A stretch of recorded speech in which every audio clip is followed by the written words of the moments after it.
the great redistricting wars of 2025 and 2026. What I'm asking is, can we make a 50% Republican, 50% Democrat state turn the legislative seats a 90-10 or even an 80-20? Can we have that big of a difference by who draws the maps? Who draws the maps are tremendously important. I did a 3-minute video on that, so this is a major expansion from that. But I also did a 27-minute long one. I'm going to try to make this to about a 10-minute long one, going through the same slides, but much faster. So pause if you need to read through some of the slides. So we have 10 million person state, roughly 50-50.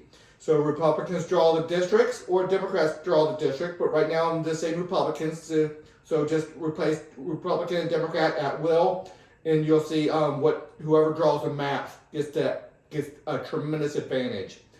So now a big thing to learn, and this is where it's all based. Some areas of the state are not 50-50. Very rarely do you have 50-50. You have a good 90-10 or 80-20. Some inner city, high population areas, they are literally 90-10 Democrat versus Republican. Some other areas are much more 80% Republican, 10% 10 or 20% Democrat. So the whole point is to pack a whole bunch of your opponent's voters into certain districts, a minority of the districts, so you can have your voters spread out over the districts and have the majority. So can we pack in enough Democrats into 10% of the districts to give the rest of the districts a major advantage for the Republicans, or the other way around, Republicans and Democrats? So let's look through this. So 80-20, we might not be able to do 90-10, but you do as much as you can. 80-20, you might have to do some 70-30. So you pack in 70% of the district Democrats, 30% Republican, or the opposite if you're Democrats.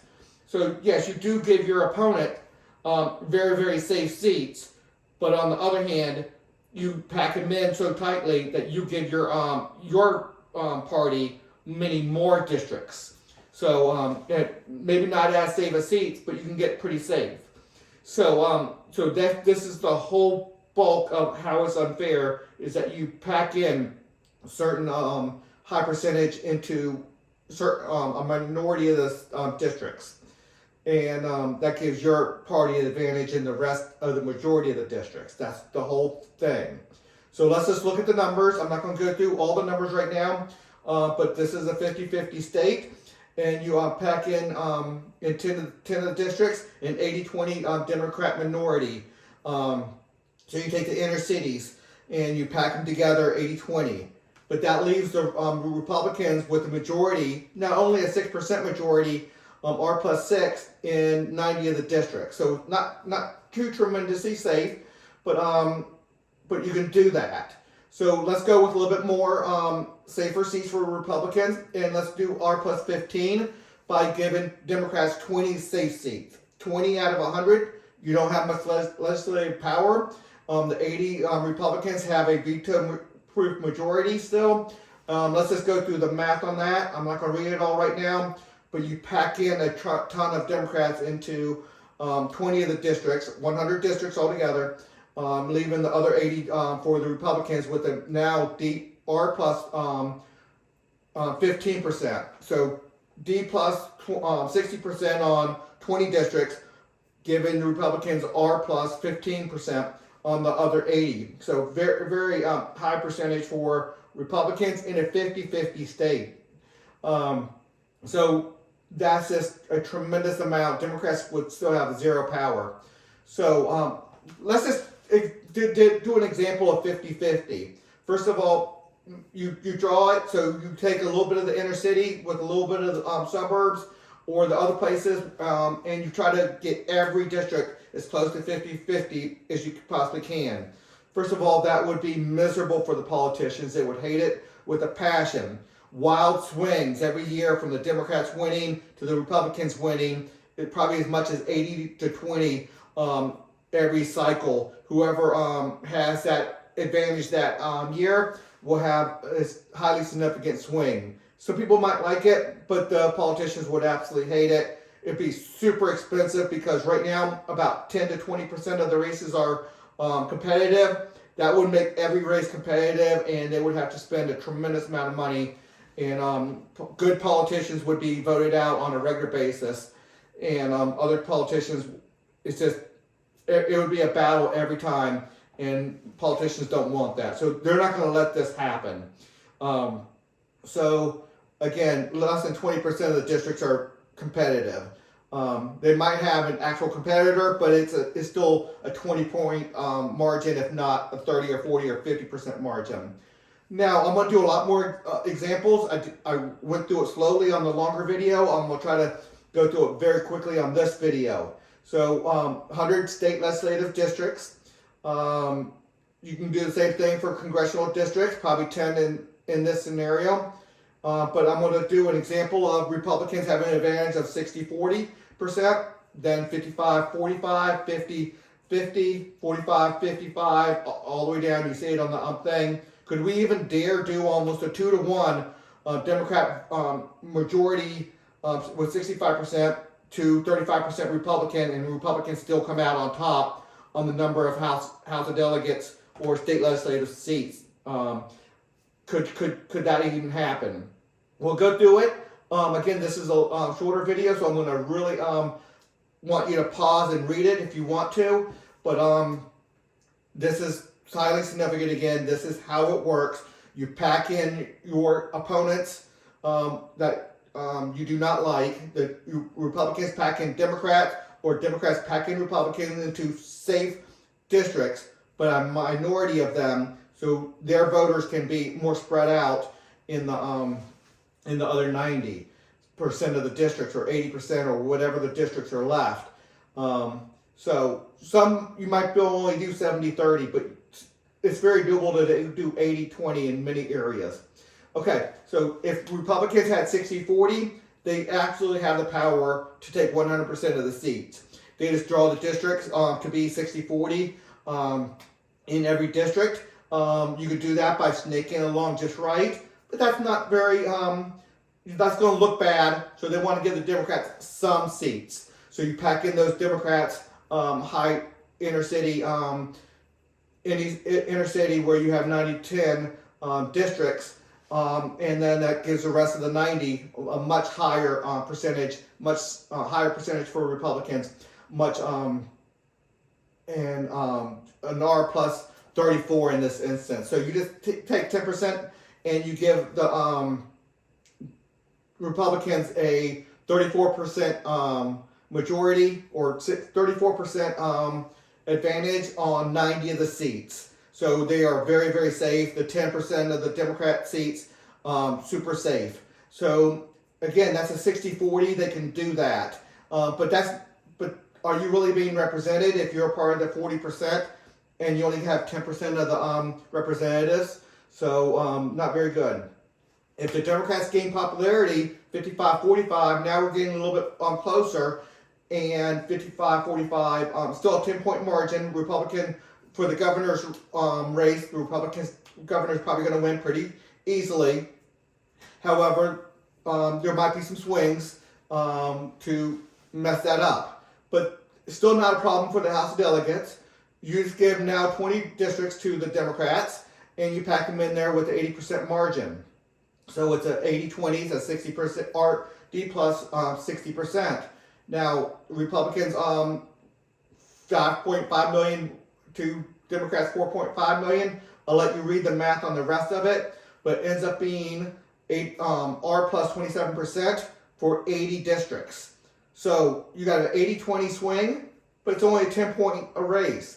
And this is very, very close to what the Indiana, my example at the end of the slide, end of this video will show. So we'll go over that.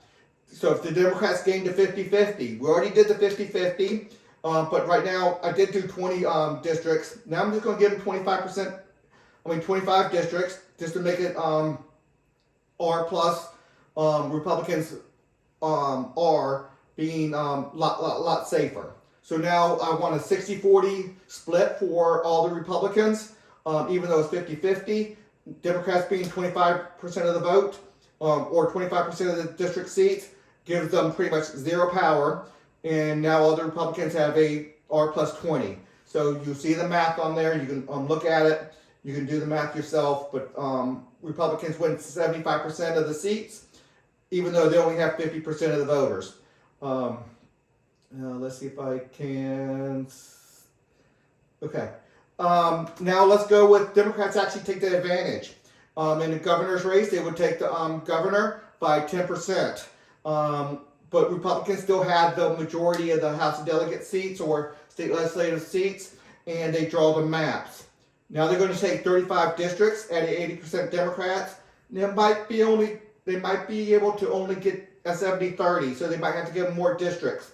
But let's just say we can still do 80% districts for Democrats, and we give them 35 out of the 100 districts. Now, this still gives Republicans a 16-point majority, and Republicans win 35 seats to a 35. That's almost a veto-proof majority, even though Democrats have a 55% advantage, a Democrat plus 10% for the governor. The governor won by 10% for the Democrats, but the Republicans take 2/3 or so of the House of Delegate seats, the state legislative seats. Okay, could we even dare go to a Democrat popularity gain to a 60%? Republicans have 40%, Democrats have 60%. Now let's give Democrats 45 districts.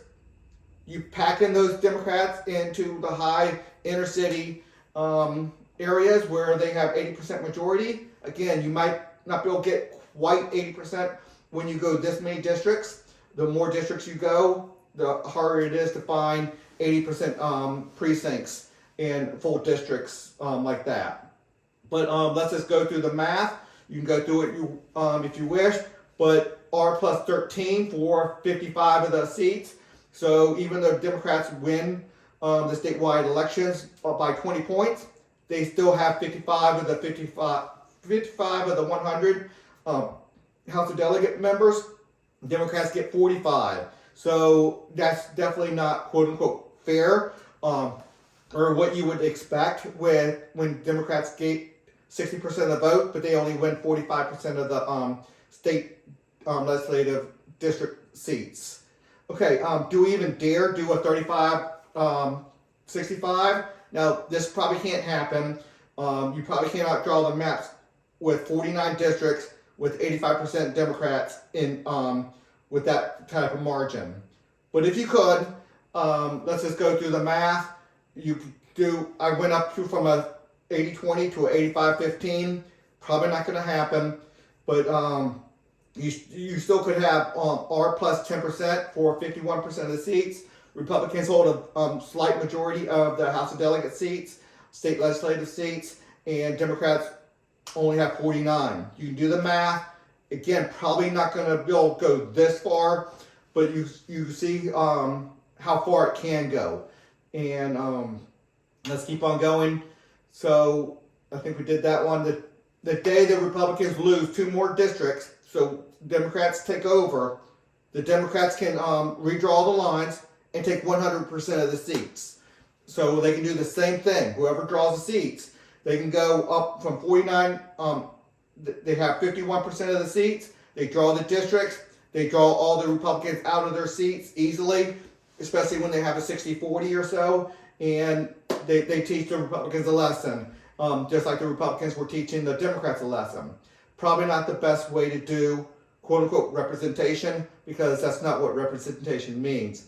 So if the Republicans get to draw the districts, you can look through it right now, but you can have a very disproportionate number of state legislative seats compared to the Republican-Democrat breakdown. So look at that. If 10 million people, for congressional elections, the same thing can happen. Now we're just talking about 10 districts. If Democrats draw the maps, and it's a 60% Republican, 40% Democrat state, but the Democrats get to draw it because, let's say a judge is a Democrat, they say Republicans can't do what you're doing. I'm going to draw it this way, and the judge draws it unconstitutionally. He could easily give 6 seats to the Democrats, 4 for the Republicans. They just pack a lot of Republicans together and give a slight majority to Democrats in 6 of the seats. Republicans win 4, Democrats win 6, and the exact same breakdown, 60-40. If the Republicans get to do it, they get to easily draw the map 60-40 per district. That's not hard to do, and Republicans can win 10 seats, and Democrats win 0. So whoever draws the maps can be from 10 to 0 all the way to from 4 to 6. So it's a major difference, and that is when it's 60-40 Republican favor. Or flip the Republican and Democrats anytime I talk about it per slide, and you'll see. Real life example, here's Democrats. Republicans had about a 60% majority for their presidential race, but the governor's race was maybe only about a 10% margin, maybe 12-15%, depending. Now they have 9 congressional districts. You see how they pack in very small inner city districts where Democrats have a majority. So it's a 7-2, even though it's not a 7-2 state. It's clearly about a 10% to 15% margin for Indiana, but they have 7-2. But the Republicans drew a new map. It did not get approved, where they drew all the Democrats out of their seats and had all 9 of the seats to be Republican R plus whatever.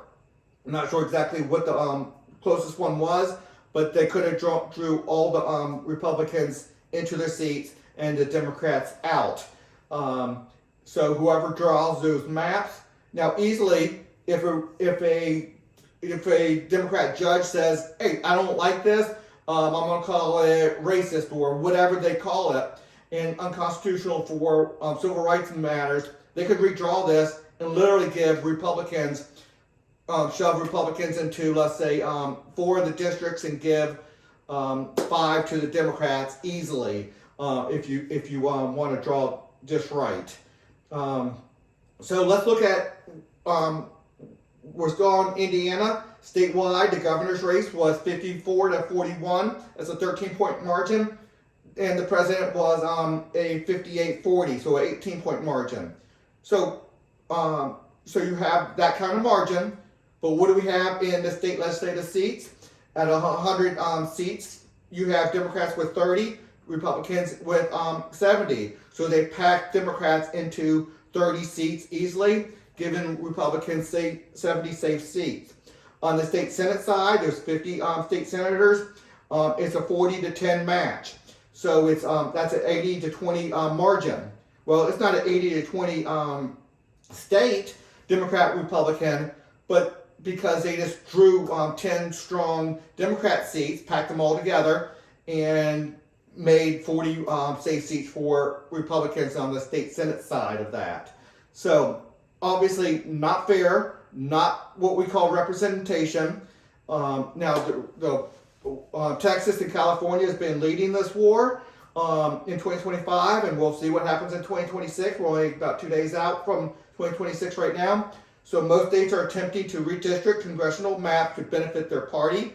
So if their legislative party is in power at the state level, they're trying to write out as many of the their opponent's party, their opponent's party out of their seats by just carving it up like we're talking about.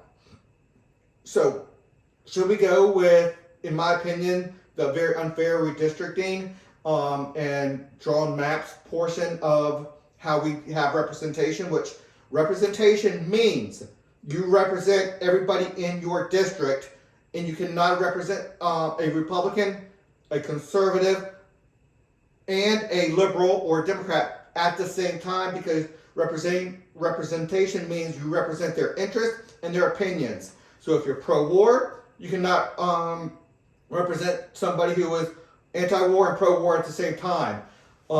Socialized medicine versus free enterprise medicine. You have two different neighbors. You cannot represent both of them at the same time. You cannot vote both ways. You have to vote one way or the other. Representation means, let's say in the court, your representative, your lawyer, he has to represent your opinions, your interests in the court. A lawyer cannot represent both the plaintiff and the other side. I'm sorry, the plaintiff and the defendant at the same time. It doesn't work that way. You cannot. He would be having to divide his interest and his opinions up, and you just can't do that. That's why you cannot do that. So I want to go proportional representation with a new type of system. I'm not going to go through the whole bullet points right now. You can look at it and pause, and you can see some of the major bullet points on this, and you can see how I want to do more of a proportional representation, where you select your representative agency, and then they represent you. First, you're going to select your representative agency. Within that membership that you just selected, you vote for the leadership of that. You select one where you're like-minded, conservatives or liberals, Heritage Foundation or Brookings Institute, whatever. You find one that you're closest to, and then you vote on the leadership of that for efficiency, productivity, loyalty to that point of view, and the like. So you see some of the bullet points, and then not only that, I want to do that for every area of government. I want to do that for how to help the poor. I want to do that for banking regulations, for insurance information regulations, food, education. I want to do that for police and the prisons and the courts. I want to be able to have everybody select their representative per area of governance. So if there's people who often say that I am more socially conservative, but I'm more physically dealing with money, more liberal. They want more spending going on, but they want social policies to be more conservative, or the other way around. There's so many varieties of that. So allow everybody to select their representation based on each area of governance. And that can work. We get rid of elections, we have selections. Then within each membership, you can have elections within your membership, no problem. But that biggest point is that selection into that mindset, that worldview, how you want to be governed in each area of governance. So anyway, that's it for this video. A lot more to see at Haley2024.org. It's everything competitive governance over there. I know we were talking about competitive representative agencies, which is a part of competitive governance. Please consider a donation. Until the next video.